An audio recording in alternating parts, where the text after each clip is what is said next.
SK electricals Havells Crompton ஃபேன்கள் இப்போது அதிரடி விலையில். தரமான பொருட்களுக்கு உடனே வாங்க எஸ்கே எலக்ட்ரிக்கல்ஸ். இந்த சம்மருக்கு cool solution SK electricals. Fans மற்றும் வாட்டர் ஹீட்டர்களின் அரசன் SK electricals summer cool offer.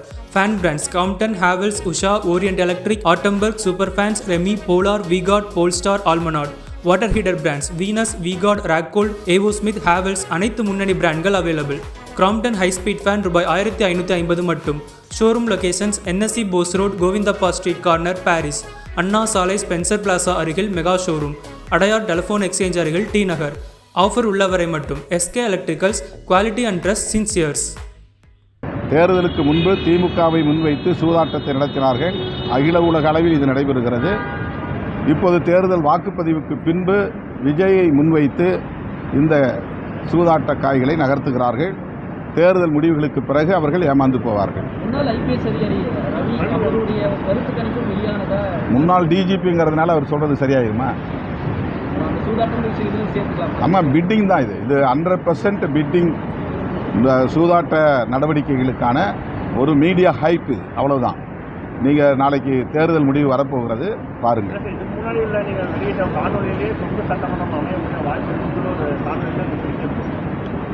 அதனால் என்ன, என்னுடைய யூகம்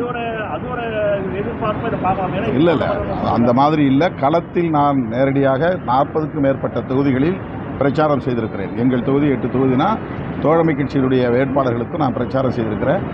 நேரடியாக பார்த்த வகையில் ஒவ்வொரு தேர்தலிலும் மக்கள் எப்படி எதிர்வினை ஆற்றுவார்கள் என்பது தெரியும். நேரடியாக களத்தில் கண்ட அனுபவத்திலிருந்து நான் சொல்லுகிறேன். திமுக கூட்டணி வெற்றி பெறும். திமுக தனித்தே ஆட்சி அமைக்கும். திமுக மாணவரணி செயலாளர் வீரமணி ஜெயக்குமார் தற்கொலைகள் அதிகமாயிட்டாங்க அப்படின்னு சொல்றாங்க. அப்படியானா இப்போ தற்கொலைகள் அதிகமாயிட்டாங்கன்னா திமுகவிற்கு ஓட்டு போட்டவர்கள், திமுக கூட்டணி ஓட்டு போட்டவர்கள் அறிவாளிகளாகவும் விஜய்க்கு போட்டவர்கள் தற்கொலையாகவும் ஒரு கட்டமைக்கிறது நீங்கள் எப்படி பார்க்குறீங்க? ஏன்னா ஒரு சமூக ரீதியெல்லாம் பேசிட்டீங்க. இளைஞர்கள் தற்கொலை சொன்னது எந்த காலத்தில் வரவேற்பா இருக்கும்? அந்த கருத்தில் எனக்கு உடன்பாடு இல்லை. மக்களை நாம் எப்போதும் கொச்சைப்படுத்தக்கூடாது.